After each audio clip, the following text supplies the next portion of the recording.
Some days you take what you can get in terms of walking around and looking for a really wonderful place to stop and take a look at things. And today is the letter F for my Legacy Mentor prompt card day. So let's enjoy ourselves as we sort of think through F for us. There's something there, but there's even more there. So let's unpack it. When it comes to the letter F, there are other words, of which I will give 5, but there's three others that I just wanted to put into the mix today. And they're based on the sense of flow, faith, and freedom. And it comes from the card that I have drawn today, and flow. When you find yourself in flow, it's almost like you're lost in time, but things get done. And it's just so exciting when that takes place. The faith of your belief in what it is that's going to unfold because of who you are, and the freedom to express it in a way that makes sense for you. Those are other ways in which to look at the letter F and the sort of spiritual connection that's linked with that letter. So it's great to know that. When it comes to the trees, and I like to pull the trees, is Abies balsamifera, Abies grande, Abies, fir. And to the east, the balsam fir. To the west, the grand fir. These are trees that you can find here in Canada. And I've seen both of them. I've enjoyed the forest where both grow. So it's wonderful to be able to acknowledge them today from the fir perspective, F-I-R. Of the 5 words that I associate with F today, there's fun, future, fairness, fitness, and fulfillment. And I'm going to go through those in reverse so that you might appreciate how they might flow, encourage your faith, and give you that sense of freedom. With the wind picking up, I decided to share with you this way in my office. When it comes to fulfillment, fill, meant mind, this notion of full and fill, what does that look like? Sensing your way through the day. And if I was to link it to life, leadership, legal, literacy, and leverage, then of those, which are fulfilling you today or this hour, you may shift them around. Life as a whole, sensing what life is about. Leadership, guiding others in use of safer practices. The sense of legal, making sure all the I's are dotted and the T's are crossed. Literacy, the curiosity is still being fulfilled, and you're finding ways in which to bring that into your life from a life, leadership, legal perspective. And then leverage, to love in such a way as to really embrace what's available to you to evolve your life. So of those, what are fulfilling you, and or what are other ways that are fulfilling you every day? Next word was fitness, and fitness in my mind, yes, there's a physical aspect, but fitness also you can interpret as what does it lead to? As you figure out the control, the determination of the quality of your experiences around those 5 L's even, for example, is what does it lead to? What does your legacy life lead to? When you get a good sense of that, then there is intention and purpose can be woven into synthesizing what that means. I've always enjoyed that word, both from a fitness point of view as physical, but fitness point of view as in what does it lead to, because it gives me an opportunity to really make sense of what it is that I wish to live from in being for the world, with the planet, from the whole. When it gets to fairness, this is an ethical value, fairness and justice, in terms of how we interact with one another, why we interact in that way. And being fair is that as you interact with person A and person B and person C, There's fairness that goes across all of them. One is not better than the other. There are times when you may have to say no to someone and walk away. I get that. Sometimes you might say a friend is no longer a friend. I get that. Sometimes being in a big group of people is not for you. I get that. But the notion of fairness is, how are you expressing it as this ethical value of what you share with others, and being able to understand why you are no longer going to be with them or why you're going to be with them. When it comes to the word future, I think of it as IFS, the imagined futures, which is from the future, from tomorrow, what is it you're bringing from an intention point of view into living your legacy life?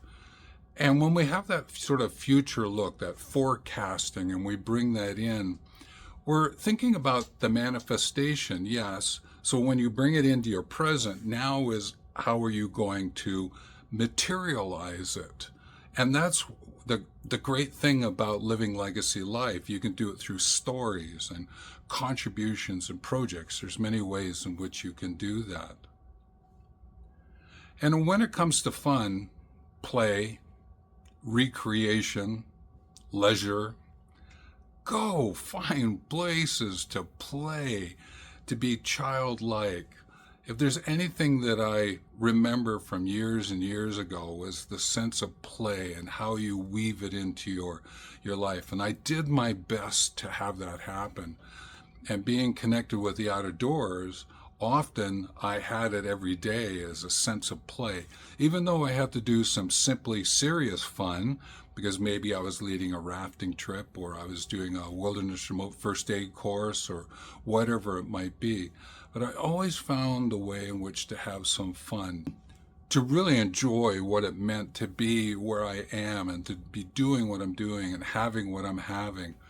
And that certainly plays itself out in today's living of my legacy life. Where is the fun that I can find? Where can I get that laughter and smiles? And smiles from the heart, the head, and the hands. Oh, it's such a wonderful way in which to be for the world, with the planet, from the whole. I say that a lot, I know, but that's really what legacy life is about, is it not? If we've not met, welcome, welcome.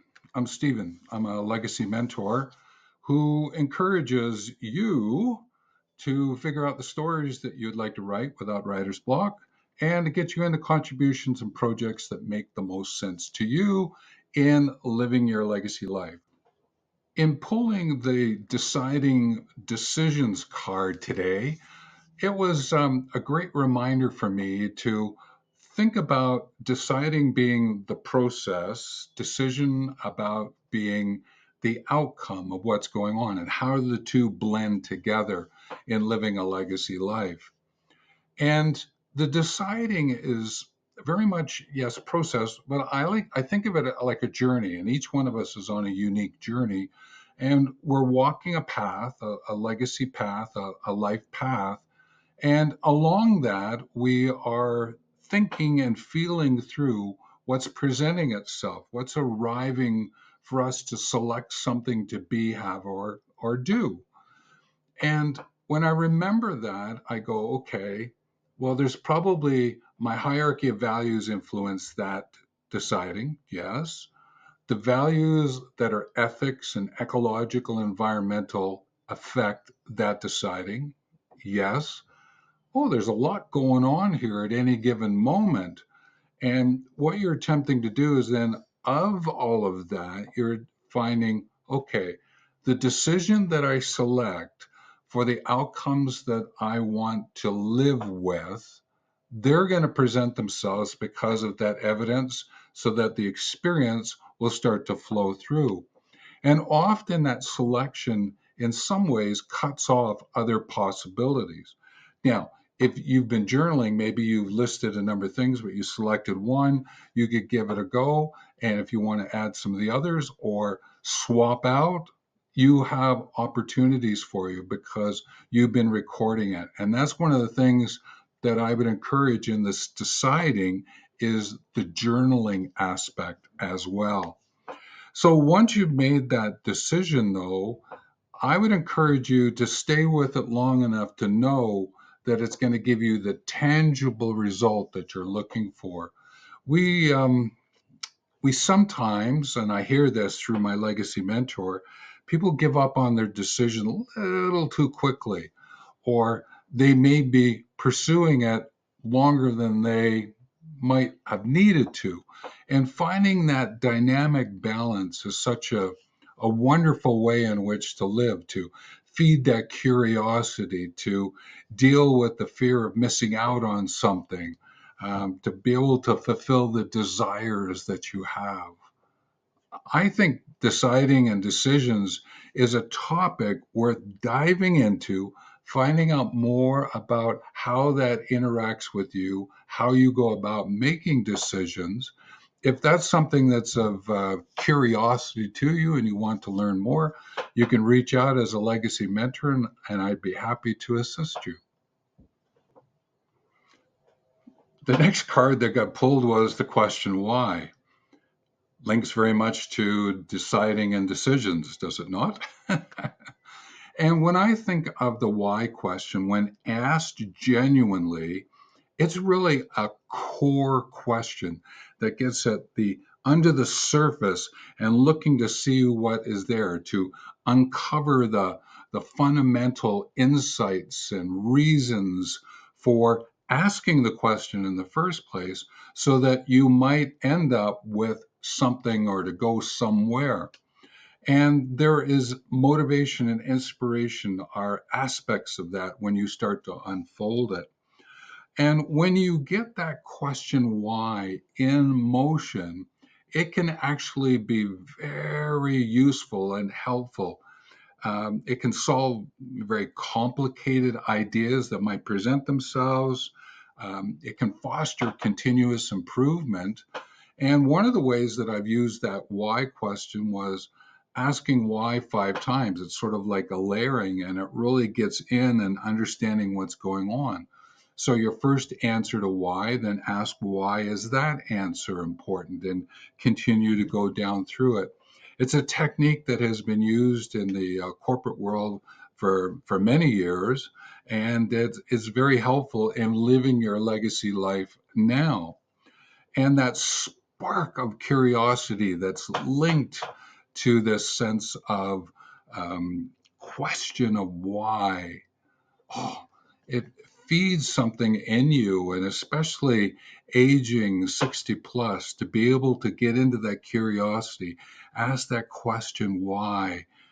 It can actually be a very profound way and to live an extraordinary legacy life when you do so.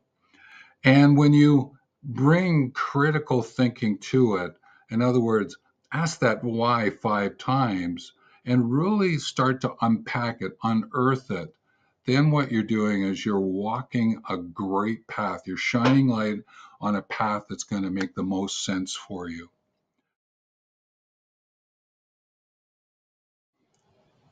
The video that's popping up in the top right is recommended for you because of your viewing pleasure.